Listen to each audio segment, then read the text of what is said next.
So today's video is straight out of the comment section. Obviously recently we've been doing lots of street fight variations and everything else. And today, Brad, we're going to be doing how to defend a takedown for a street fight. Oh, I'll tell you what, I've never heard this one before. It all depends on what martial arts you do. If you do Tai Chi, you attack the groin. If you do Wing Chun, you attack the groin. If you do anything other than actual fighting, you attack the groin. So, unless your balls are made of solid steel, you attack the groin. Yeah, exactly. And if they're not, you attack the groin. And when you finish beating off the groin, you continue beating off the groin. Have you become Master Ken all of a sudden? Just keep beating off the groin. No matter what happens, you keep beating off the groin, you'll be all right. Okay, so all seriousness, if someone shoots for a double leg in a street fight, you probably either too close to them, for one, because if you're squaring off at this kind of distance, hey, motherfucker, and you get in here and the guy decides to shoot for a double leg, you beat off his groin, yeah, you're probably in the wrong position. If somebody is able to shoot on you, you probably got your positioning wrong. So step one, distance awareness, everything else in between. Things you learn if you train. If you don't train, no magic recipe you learn from a YouTube video is going to teach you how to sprawl perfectly and command the distance. Off the groin. Yeah, or just beat off the groin. Basically, guys, what Joe's saying is you could spend many years of your life learning how to beat off the groin. And over these years, you perfect, and you go to Amsterdam, the red light district, you learn how to beat off the groin. It doesn't matter. How you beat off the groin, you go to Thailand for years, practice to beat off the groin. It's very difficult, right? Beating off the groin is not the only answer in life. It's very delicate. A real shit double leg. You see how I put the sprawl in there? Oh, hands low, covering. Do it again, Joe, watch. Oh my God, he comes in for my dick. I prevent him from touching my jewels. No one touches big crowd jewels apart from me, Julie. First part of the lesson today is awareness, spatial awareness. Right? Does it look like has he lowered his level? Joe cannot shoot for a double leg without lowering his level. Watch this. Joe, without bending your legs, go for a takedown.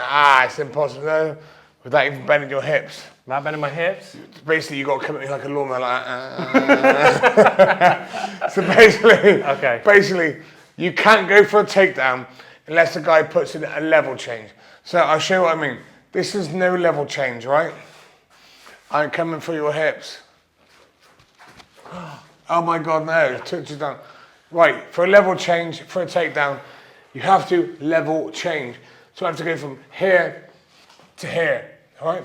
I want to get myself underneath his arms, all right? So put your arms out like Frankenstein or a punch, but unfortunately we're doing a special class. So Joe puts his arms out. All right, so I have to beat these arms, all right? For me to get a takedown now, I want to come in here, come in underneath, beat his arms for a takedown. Now, without doing that, you ain't getting a takedown. If I come at Joe now like this, arms up, Joe. Yeah. I end up getting a cuddle more than a takedown, right? So that's one of the key points. You will notice a level change, right? Yeah. Now, when someone lowers their level for a takedown, what do you do for a defense? You lower your own level. To defend a takedown, Joe also has to lower his own level. So watch this. So from here, Joe's got like a mummy, like Frankenstein, I take you home, all that shit, right? I come in, if I don't lower my level, Joe can block my shoulders, right? Now, so if I lower my level, here, bang, straight in, lower my level, penetration step, I can come in. Now I can catch Joe after that. As I step in, deep, go at the back of his knees, relax yourself. As I come in, lower my level, one, here. Come in nice and deep, I can now step, penetrate, come off to the side. And that's how I get a takedown. Like Joe showed beforehand, if he wants to prevent that, do similar to again. As I step in for a hips back, block me, ready, and go. Boom. That there is a foolproof way of stopping a takedown, right? Super easy. All you've got to do is throw your hips back, block my shoulders, block me from level changing, stop me from grabbing your legs. That's basically a sprawl.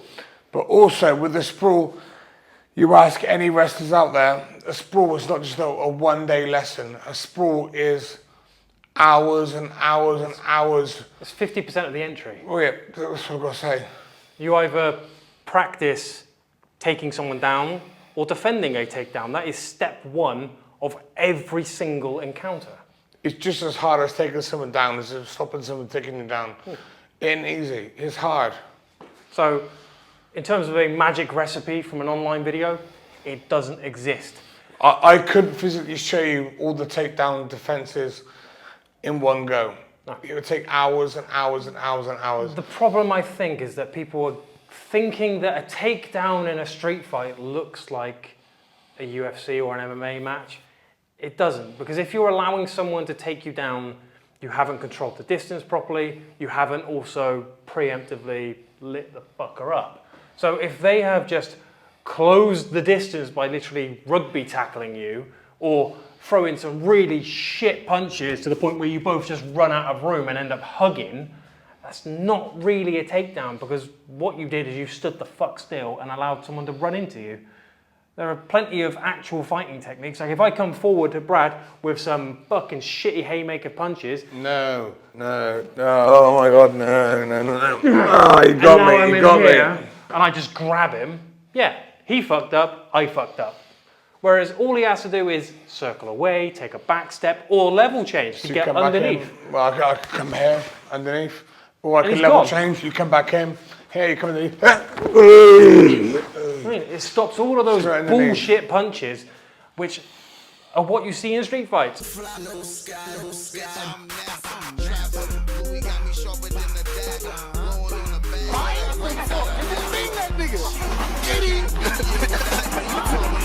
If you don't see that in a street fight, it's not really, it's more just like two guys teeing off on each other. Two guys teeing off, yeah. There's nothing wrong with teeing off each other. No, exactly. If you see two guys and they are literally just going, right, we are going to stand on the fucking feet here, and they're going to start jabbing and throwing shit at each other, great. Oh. Don't have to worry about it, but likelihood is, if someone knows they're about to get punched, if you're fighting a boxer, how do you beat a boxer? A level change and shoot. Level change, take it down. So, or if I want to be a prick, I kick calf over and over and over again.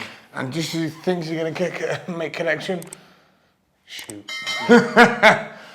Shoot. Yeah. It's a funny one because there is no one method beats all fighters.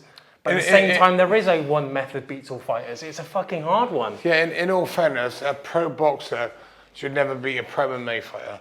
No. If he's got his wits about him, the pro MMA fighter should always win. Because he's got so many more tools in his arsenal. Yeah. You can literally shoot, take him down. Multiple ways of beating someone and also one way of beating someone. It's up to you to what you choose. You control your own destiny in these fights. If I say these fights, don't get in street fights. Street fights are fucking idiots. Street fights are for people who can't control their temper and like to pick fights with someone. And if that's what you're doing, going out looking for street fights, it's a very different situation. Whereas a self-defense situation is a very different thing to a street fight. A self-defense situation is an opportunist attack. Someone is after something you have, and usually their adrenaline is so high and their motives are different that when it goes wrong, they just run.